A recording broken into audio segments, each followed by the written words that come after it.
Hello everyone, welcome to Root Science Academy. So आज का जो हमारा लेक्चर है वो ज्योग्राफी का है और ज्योग्राफी में बेसिकली एक टॉपिक है एग्रीकल्चर। एग्रीकल्चर के अंदर ही हम पढ़ेंगे क्रॉप्स। ओके, सो शुरू करते हैं विदाउट वेस्टिंग एनी टाइम। सो देखो, बेसिकली जो क्रॉप्स हैं वो डिवाइडेड होती हैं तीन पार्ट में। पहले हो गई आपकी खारिफ क्रॉप, सेकेंड आपकी हो गई राबी क्रॉप्स एंड थर्ड हो गई जैद क्रॉप्स। ओके, सो खारिफ क्रॉप जो है वो कब उगाई जाती है? वो उगाई जाती है समर्स में। They are sown in summers.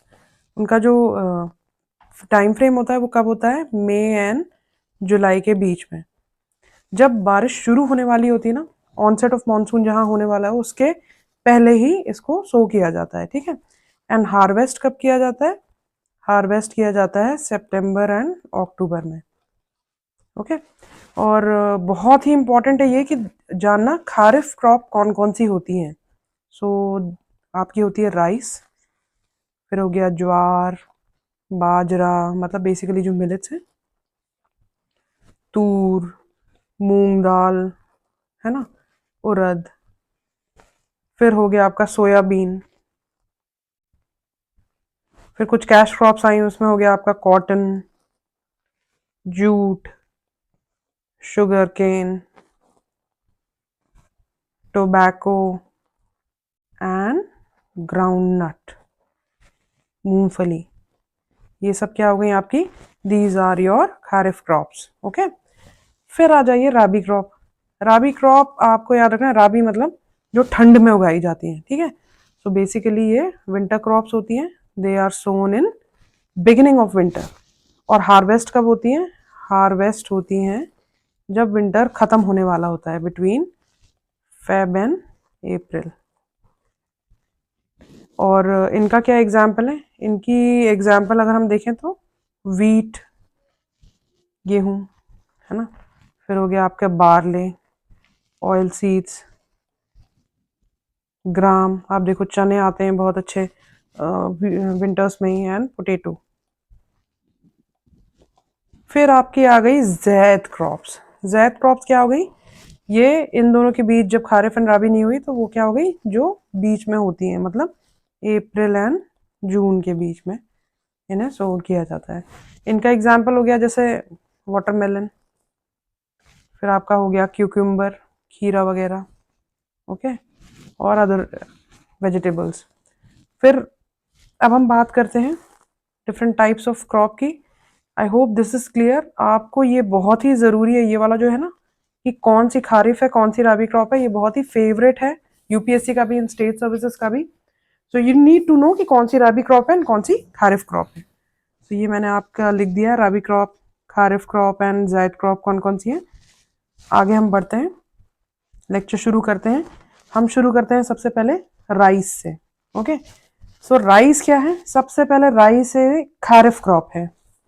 उसको टेम्परेचर भी ठीक ठाक चाहिए होता है, मतलब देखें तो 25 डिग्री सेल्सियस तक चाहिए है इसको, 25 डिग्री एंड अबव, मतलब इतना तो होना ही चाहिए, ठीक ठाक गर्मी चाहिए, और ह्यूमिडिटी भी अच्छी होनी चाहिए, और रेनफॉल भी इसमें 100 सेंटीमीटर तक होनी ही चाहिए। ओके, आप ये मैप देखिए, ये मैप हम देखेंगे तो बेसिकली जो ईस्टर्न पोर्शन है आपका, और कौन सा, ये डेल्टाइक रीजन, मतलब हम देखेंगे ये वाला इधर पास के ईस्टर्न साइड, यहाँ पे हमें देखने को मिल रहा है बेसिकली राइस। इधर वेस्ट बंगाल बोलते हैं कि लार्जेस्ट प्रोड्यूसर है राइस का। असम प्लेन्स में भी यहाँ पे होता है, डेल्टाइक रीजन है। Okay, so all in all जो कोल्ड क्लाइमेट है ना वो थोड़ा कम फेवरेबल होता है, और जहाँ पे पानी अच्छा खासा हो, रेनफॉल अच्छी हो और गर्मी हो, तो वहाँ पे क्या होता है, आप देखेंगे कि राइस का प्रोडक्शन है वो ठीक ठाक होता है। ओके, सो और हम आगे बढ़ते हैं। आपने अगर ध्यान दिया होगा तो जो राइस फील्ड होते हैं, जहाँ पे राइस की राइस को बोते हैं, उसके छोटे छोटे पेड़ टाइप के होते हैं, उसे लगाते हैं, तो वो जो फील्ड होता है राइस फील्ड, वो थोड़ा पानी में भरा होता है, मतलब सेमी एक्वेटिक कंडीशन होती है। और बोलते हैं कि कम से कम 10 to 12 सेंटीमीटर वाटर, मतलब फ्लडेड होना चाहिए ना। ये राइस फील्ड है तो ये पानी से फ्लडेड होना चाहिए। सो इसीलिए बोलते हैं ऐसी जगह होता है जहाँ पे वाटर की अवेलेबिलिटी ठीक ठाक हो। ओके। और इस राइस प्रोडक्शन के लिए लेबर रिक्वायरमेंट काफ़ी ज़्यादा होती है। ठीक है। एंड अब हम कुछ वेराइटीज़ की बात करते हैं। राइस की कुछ कुछ वेराइटीज़ हैं। कौन कौन सी हैं? जैसे आघानी, अमन। ओके, ये कुछ इंपॉर्टेंट वेराइटीज़ हैं। फिर आपकी हो गई ओस, कुआरी। ये क्या है? ये वैरायटी है किसकी? राइस की। ओके। और देखा जाए तो इंडिया सबसे ज़्यादा कौन सा? चाइना प्रोड्यूस करता है राइस। सेकंड नंबर पे है आपका इंडिया। और जो बासमती राइस है वो सबसे ज़्यादा इंडिया प्रोड्यूस करता है। 70% जो बासमती राइस है हमारा, basmati rice that is produced by India only. Okay. So I hope rice clear हो गया हो आपका। अब हम बात करते हैं वीट। वीट, ठीक है। वीट क्या है? मैंने क्या बताया था? It's a rabi crop.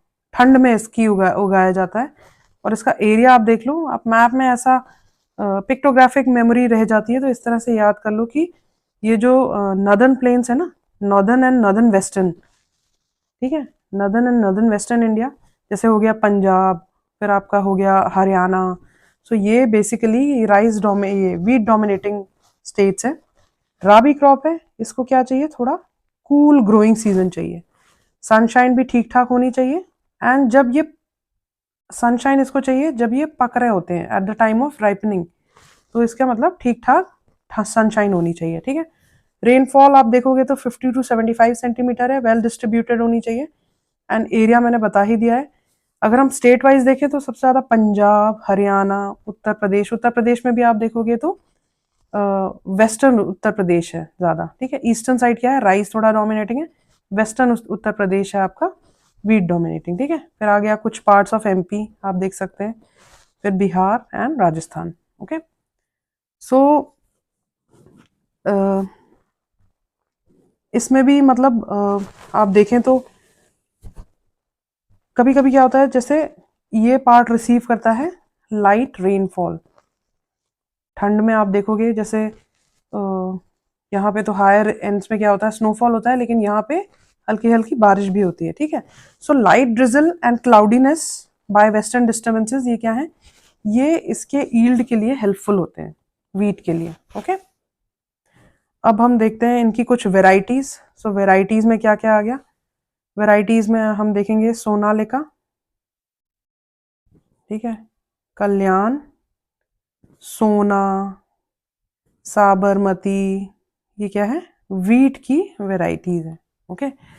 अगर हम देखें उत्तर प्रदेश में तो ये बहुत ही ज्यादा जो द्वाब रीजन होते हैं ना, द्वाब रीजन मतलब जो दो अगर जो दो रिवर्स हैं उनके बीच जो लैंड है उसे क्या कहते हैं? हम द्वाब कहते हैं। सो इस तरह का जो लैंड है ये काफी अच्छा होता है, ठीक है, वीट कल्टीवेशन के लिए। अब हम बात करते हैं चाय, टी। टी बहुत ही इंपॉर्टेंट बेवरेज है। अगर देखा जाए तो हम सबकी शुरुआत मतलब बिना चाय पिए होती नहीं है। सो चाय is very important. So T का क्या है? It is one of the most important beverage. और चाय क्या है? चाय, चाय की पत्ती होती है ना, वो क्या होती है? दैट इज ड्राइड लीफ, सूखी हुई पत्ती। ठीक है। सो ड्राइड लीफ है। और इसमें क्या होता है? कैफीन भी होता है, कैफीन भी होता है। ये इंट्रोड्यूस, ये वैसे मतलब अगर देखा जाए तो इंडिजिनियस ये कहाँ पे उगती थी? चाइना में। लेकिन यहाँ इंडिया में किसने इंट्रोड्यूस किया?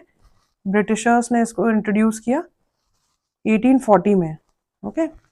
सो ये first commercial tea plantation setup किया गया अपर ब्रह्मपुत्र वैली में, असम में, इन्होंने ब्रिटिशर्स ने किया। ओके। तो इसके बारे में हम पढ़ते हैं। देखो इसमें क्या है कि इसको भी कूल क्लाइमेट चाहिए एंड वेल डिस्ट्रीब्यूटेड रेनफॉल।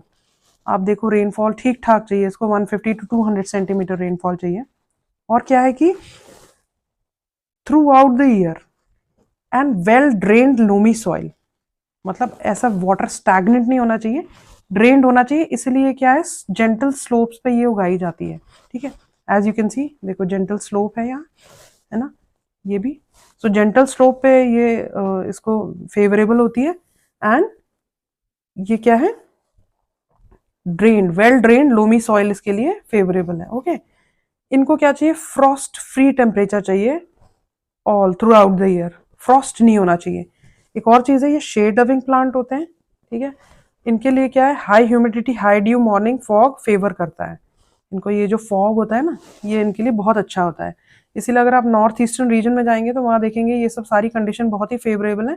इसीलिए नॉर्थ ईस्टर्न रीजन में इनका अच्छा खासा प्रोडक्शन होता है। ओके, अब बात करते हैं हम कॉफ़ी की।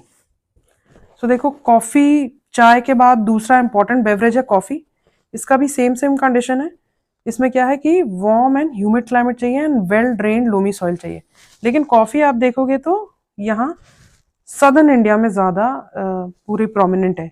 सबसे ज़्यादा कहाँ पे है, मोर देन मतलब नियरली अबाउट 70%, 71% ग्रो होती है आपकी कर्नाटका में। ओके, कर्नाटका में एक है बाबा बुदान हिल्स, जो कि बहुत ही फेमस है, बाबा बुदान हिल्स। ओके, सो देखते हैं इसमें भी क्या है। हिल स्लोप्स जो मोर सूटेबल होते हैं, लो टेम्परेचर होना चाहिए, फ्रॉस्ट कंडीशन हार्मफुल है, ठीक है, फ्रॉस्ट नहीं होना चाहिए। एंड यहाँ पे बेसिकली ये जो है ना, ये नीलगिरी हिल्स अगर आप देखेंगे कर्नाटका केरला तमिलनाडु, उसके आसपास ही ये ग्रो की जाती है। सो नीलगिरी, नीलगिरी हिल्स। एक और चीज मैं बताना चाहूंगी, देर आर टू टाइप्स। इसकी टाइप्स हम देखेंगे तो इसकी दो टाइप है, एक हो गया अराबिएका एंड दूसरी हो गई रोबूस्टा। इंडिया में दो तरह की वैरायटी है, अराबिएटा, रोबूस्टा, ठीक है। अराबिएटा क्या है, एक माइल्ड कॉफी होती है, बट इसकी जो खुशबू है ना, एरोमेटिक, ज़्यादा अच्छी होती है, इसलिए इसको ज़्यादा अच्छा कंसिडर किया जाता है। ओके, ये बिल्कुल भी टॉलरेट नहीं करती है, फ्रॉस्ट टॉलरेट नहीं करते हैं। फ्रॉस्ट कंडीशन बहुत ही हार्मफुल है इसके लिए, कॉफ़ी के लिए। ओके,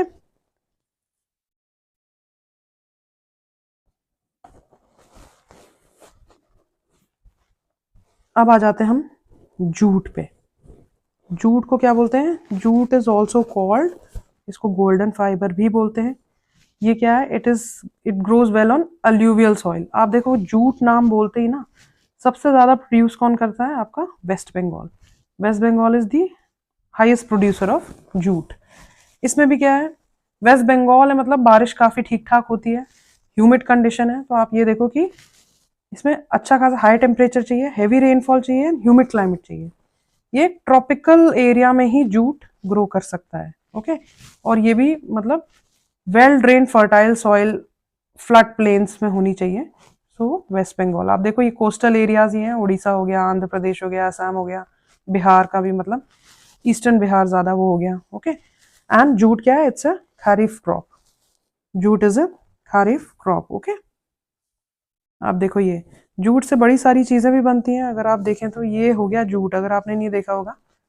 सो इससे काफी क्या है, बैग्स हो गए, you know, bags, mats, ropes, रस्सियां वगैरह बनती हैं।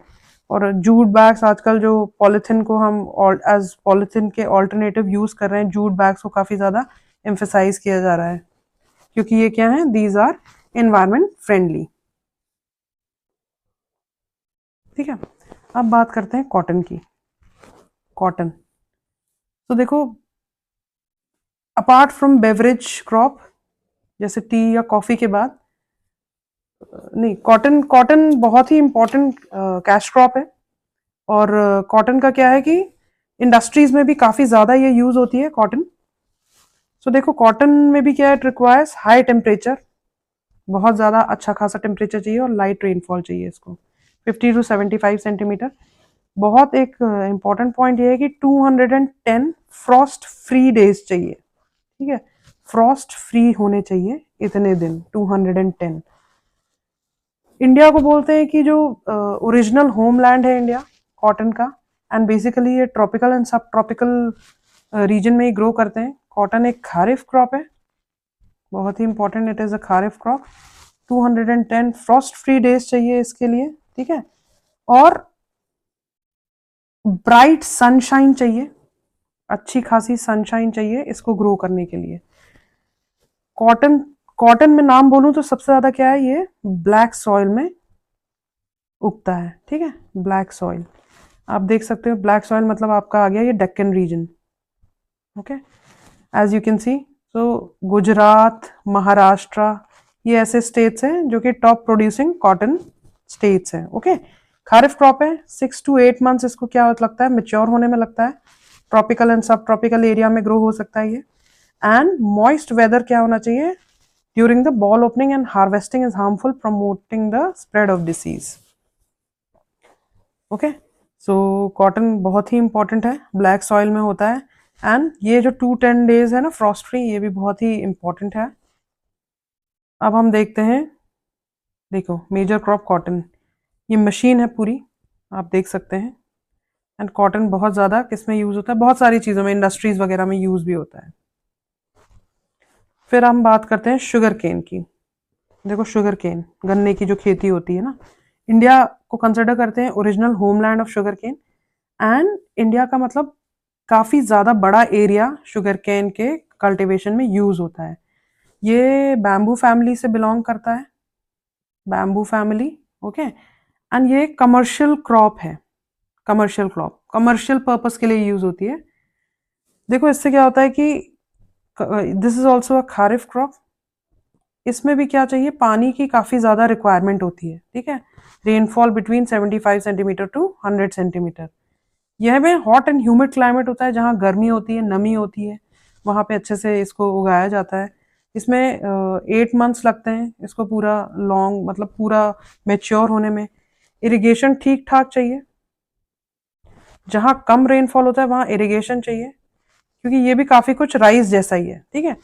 टेम्परेचर होना चाहिए 40 and above, and temperature above 40 and below 15 harmful है, मतलब ठीक ठाक होना चाहिए। आप देखो 15 डिग्री से लेके 40 डिग्री तक होना चाहिए इसका टेम्परेचर। सॉइल अगर देखें तो डीप रिच लोमी होनी चाहिए, बहुत ज़्यादा एसिडिक नहीं होनी चाहिए, बहुत ज़्यादा अल्कलाइन नहीं होनी चाहिए।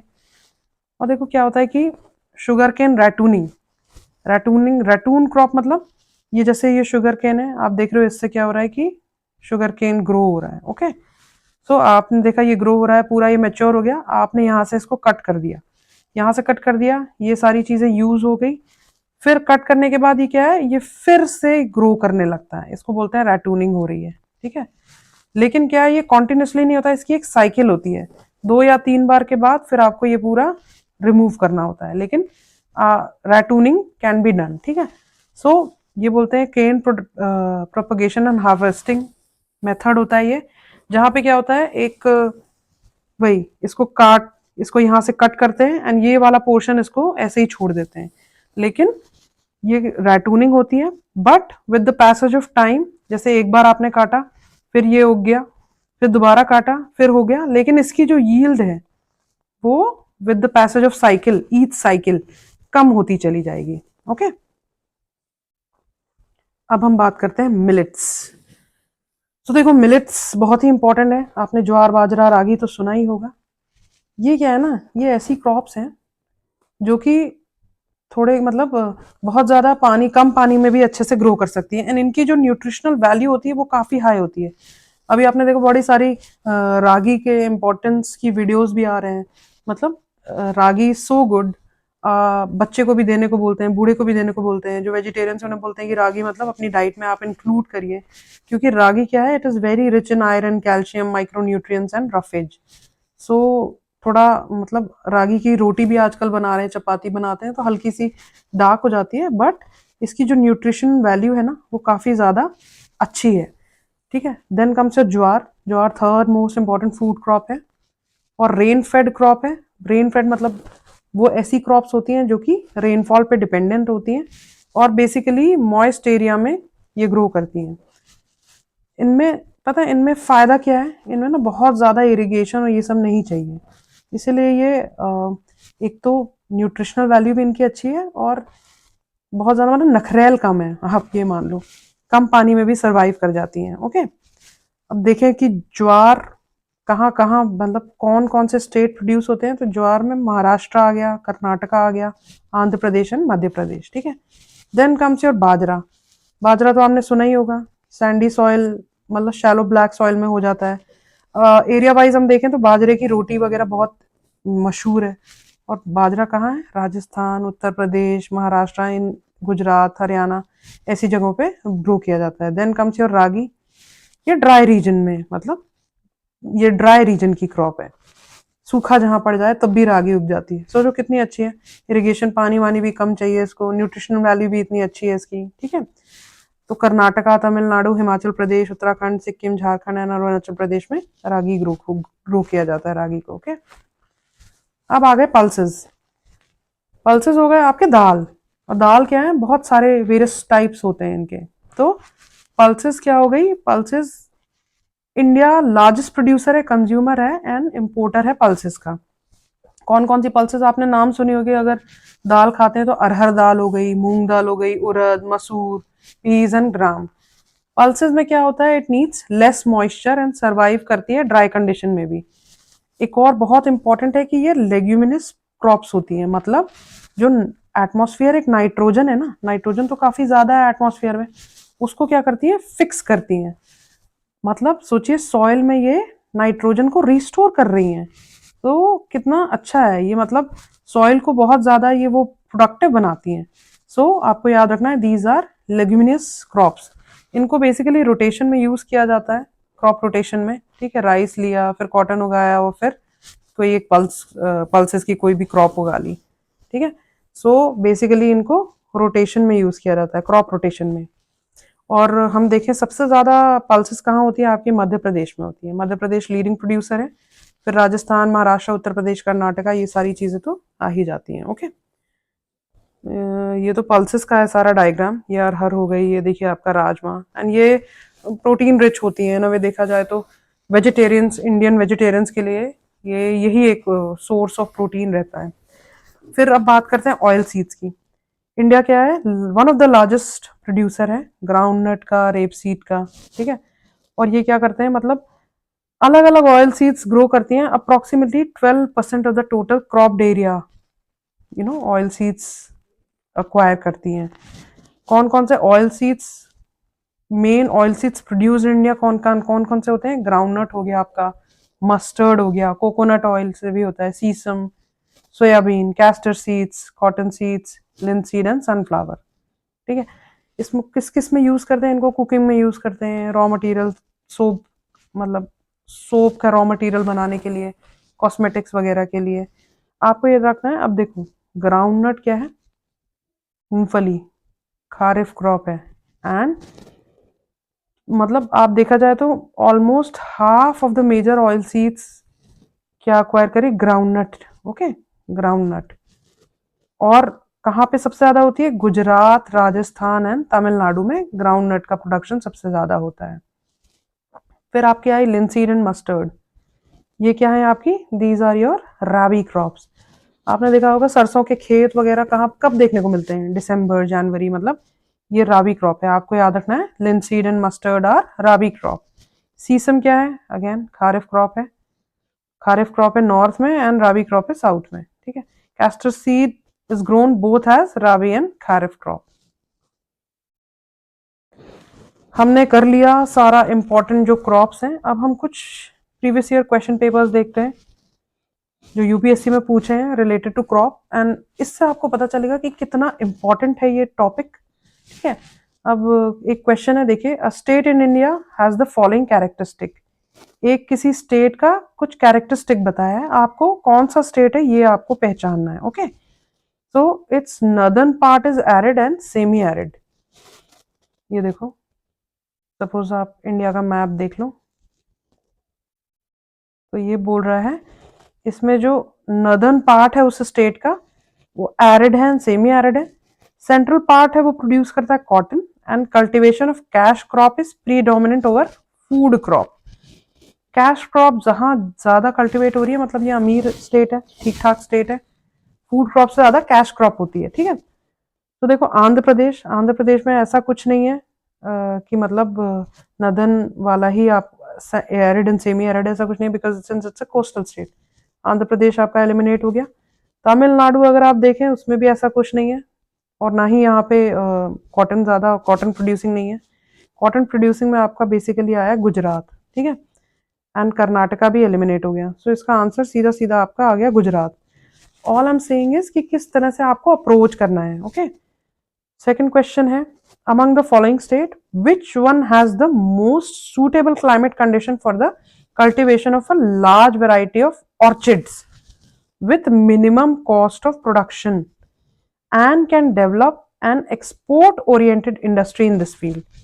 Orchids मतलब आप देख लो, मतलब ऑर्चिड क्या है, these are kind of flowers होते हैं. ठीक है, फ्लावर्स के लिए क्या है, आप देखोगे कि ह्यूमिड और बिल्कुल वेट कंडीशन चाहिए, वेट एंड ह्यूमिड कंडीशन चाहिए. ये मध्य प्रदेश और उत्तर प्रदेश में तो हो ही नहीं सकती. आप ऐसे एलिमिनेशन मेथड के थ्रू ही जाएंगे, आंध्र प्रदेश में भी नहीं है. ठीक है, तो इसका answer is Arunachal Pradesh. Okay. फिर आया, consider the following crops of India, groundnut, sesame and pearl millet. इनमें से कौन सी रेन फेड क्रॉप है? तो रेन फेड बेसिकली सारी ही हैं जो कि रेनफॉल पर डिपेंडेंट होती हैं. So answer is 1, 2 and 3. फिर हम देख रहे हैं कि consider the following crops of India, which of the above is are used as pulses, fodder and green manure. Pulses तो cowpea, green gram and pigeon pea, ये सारी पल्सेस तो हैं ही. एंड बोल रहा है कि फॉडर में भी यूज होगा और ग्रीन मैन्योर में भी. सो बेसिकली ये सारी ही हैं. आप देखोगे इसका आंसर इज ऑल्सो 1, 2, 3. अब बोल रहा है cotton, groundnut, rice and wheat. इनमें से कौन सी खारिफ क्रॉप है? मैंने क्या बताया था, व्हीट क्या है, wheat is a rabi crop. तो ये एलिमिनेट हो गया, जहां भी 4 है वो एलिमिनेट हो गया. ओके. अब कॉटन, ग्राउंडनट, राइस, ये तीनों ही आपकी कौन सी खारिफ क्रॉप है. इसलिए मैंने एग्जाम स्टार्टिंग में ही बोला कि खारिफ एंड राबी क्रॉप कौन कौन सी हैं, आपको ये पता होना चाहिए. ओके. ये देखो, ये थोड़ा सा मतलब you need to have good understanding. Consider the following pairs, region well known for the production of Kinnaur, areca nut, Mewat, mango, Coromandel, soybean. कौन सा पेयर करेक्टली मैच्ड है? ठीक है, अगर आप ध्यान से देखें तो ये डे टू डे लाइफ का क्वेश्चन है. किन्नौर, एक किन्नौर के एप्पल्स फेमस है और किन्नौर के एप्पल्स हिमाचल प्रदेश के. ठीक है, सो अगर आप कहीं एप्पल खरीदने जाते हैं तो बोलते हैं नहीं किन्नौरी एप्पल दो, इसलिए ये थोड़े ज़्यादा एक्सपेंसिव भी होते हैं. सो ये अरेका नट, किन्नौर, ये आपका एलिमिनेट हो गया, 1 एलिमिनेट हो गया. ठीक है, अब बचा आपका ये 3 and none of the above. Okay, तो मतलब ये भी गलत है. अब देखते हैं कोरोमंडल, सोयाबीन. दिमाग थोड़ा सा लगाओगे तो कोरोमंडल कोस्ट क्या है आपकी, ये तमिलनाडु वाली कोस्ट आ गई कोरोमंडल. यहाँ पे क्या है, सोयाबीन अगर बहुत ज्यादा ग्रो किया जा रहा होता तो सोयाबीन ऑयल बहुत ज्यादा प्रीडोमिनेंटली यूज होता, लेकिन यहाँ पे क्या है, कोकोनट ऑयल यूज करते हैं. सो ये भी एलिमिनेट हो गया. Answer is none of the above. Okay. Among the following, which one is the least water efficient crop? Least water efficient. Sunflower, pearl millet, red gram, sugarcane. Least water efficient है आपकी sugar cane, इसमें बहुत ज्यादा पानी चाहिए होता है. फिर आपका आ गया, द क्रॉप इज सब tropical in nature, hard frost is injurious to it and it requires at least 210 frost free days and 50 to 100 centimeters of rainfall for its growth. देखिए मैंने आपको पढ़ाया भी था, अभी मैंने कहा ना 210 frost free days क्या है, कॉटन में लिखा हुआ था. ओके. और ये क्या है, सब ट्रॉपिकल इन नेचर है बेसिकली देखा जाए. A light well drained soil capable of retaining moisture is ideally suited for the cultivation of the crop. मतलब well drained soil capable of retaining moisture. We know that cotton क्या है, black soil में काफी ज्यादा अच्छे से grow करती है एंड ब्लैक सॉइल क्या है, बहुत अच्छे से वाटर को रिटेन करती है. सो आप इस तरह से अपना थोड़ा सा दिमाग लगा के एलिमिनेशन मेथड यूज करके आपका आंसर इजीली आ जाएगा. ओके. अब आ गया, with reference to pulse production in India consider following. Pulse production in India, कुछ ऐसे स्टेटमेंट्स दिए गए. Black gram can be cultivated as both kharif and rabi crop. चलो हमें नहीं पता इसके. सेकेंड आया आपका green gram alone accounts for nearly half of the pulse production. Green gram हो गया आपका मूंग। मूंग की तो इतना प्रोडक्शन होता नहीं है ना, ऐसा थोड़ी ना है, मूंग बहुत ज्यादा, अरहर है, बहुत सारे पल्सेस हैं, तो मूंग इतना देखने को नहीं मिल रहा है। वही है, डे टू डे लाइफ में आप थोड़ा सा दिमाग लगाओगे। ये हो गया आपका एलिमिनेट। सेकेंड एलिमिनेट हो गया तो देखो सारा ही एलिमिनेट हो गया, फिर आपका क्या आंसर आ गया 1। यूपीसी में एक ऐसा मतलब सेंटेंस रहेगा जो एलिमिनेट कर पाओगे आप तो सीधा आंसर आ जाएगा, बट वही है, आपको अपना दिमाग खोल के इसको अप्रोच करना है तो आप कर पाओगे। ठीक है, सो ये हो गया हमारा, मैंने प्रीवियस ईयर क्वेश्चन पेपर्स भी डिस्कस कर लिया। अगर आपको ये बहुत ही इंपॉर्टेंट टॉपिक है, इसको आप बहुत ही अच्छे से पढ़िए, थोड़ा सा अंडरस्टैंडिंग के साथ पढ़िए, और अगर थोड़ा सा अपना दिमाग लगाएंगे, आप एक दूसरे से रिलेट कर पाएंगे तो इस तरह के क्वेश्चंस आप आसानी से इसका आंसर निकाल पाएंगे। सो आई होप ये टॉपिक आपको पसंद आया हो। वीडियो पसंद आया हो तो उसे लाइक करिए, kindly subscribe to our channel, and thank you so much.